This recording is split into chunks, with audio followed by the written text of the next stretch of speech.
अपनात्मा सुमन का अर्थ क्या होता है? आप जिन उपदेश ले लिया और स्मरण कर रहे हो आप, और साथ में कोई मर्यादा भी भंग कर रहे हो तो स्मरण नहीं लगेगा आपका।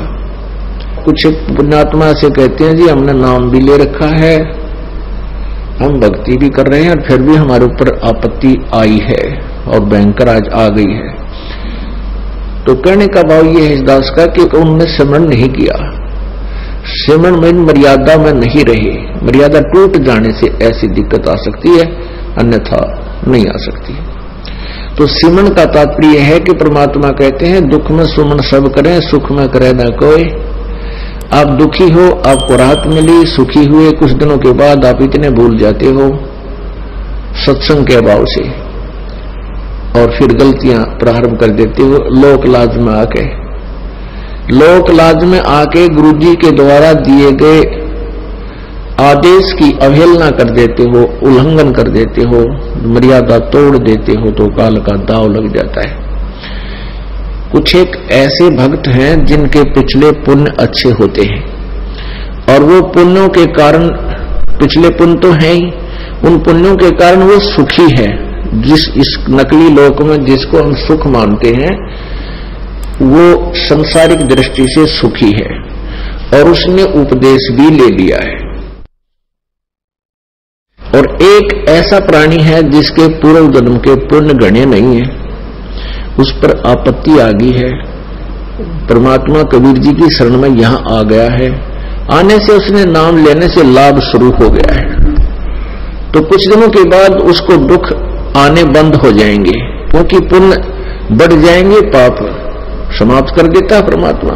तो फिर वो कुछ दिनों में उस दूसरे भक्त को देखा देखी कि दूसरा भक्त है, वो भी नाम लिए हुए है, और वो भी मर्यादा तोड़ देता है, जो गुरुजी ने आदेश दे रखा है उसका उल्लंघन कर देता है, और देखता है कि उस पर कोई आपत्ति अभी आ नहीं रही।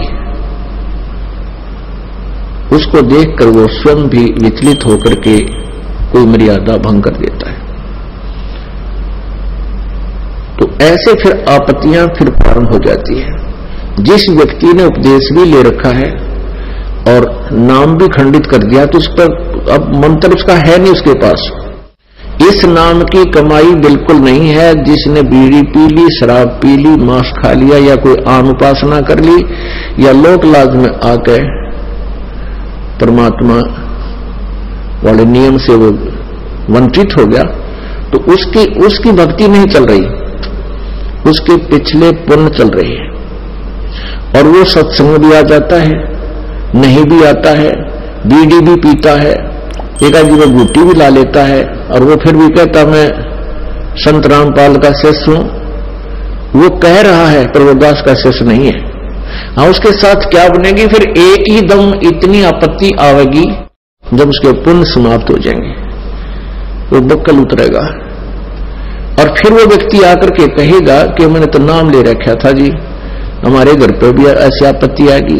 तो वो ऐसा पापात्मा होगा कि आसपास के क्षेत्र के 10-5 कोई भक्त सारे हो नाम लेने के लिए श्रद्धालु, तो उनके लिए भी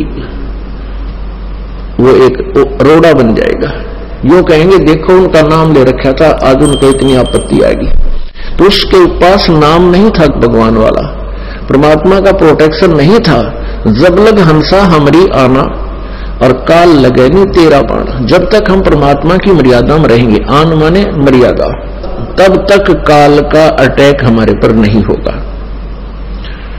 तो इस प्रकार हमने परमात्मा की भक्ति के साथ साथ मर्यादा की भी आवश्यकता पड़ती है। जैसे हमने खेत में बीज दिया, संवार भी दिया, बीज भी डाल दिया, डोल बनाई नहीं, उसकी डोली नहीं बनाई, उसके चारों तरफ मेड़ नहीं बनाई, डोला नहीं बनाया, तो पानी डालेंगे वो भी बिखर जाएगा, खाद डालेंगे वो भी इधर उधर बिखर जाएगा, तो फसल नहीं तैयार होगी। तो मर्यादा एक डोल बनेगी, और ये अति आवश्यक है। इसमें परमात्मा की भक्ति को रोकने के लिए, इसको परिपक्व करने के लिए।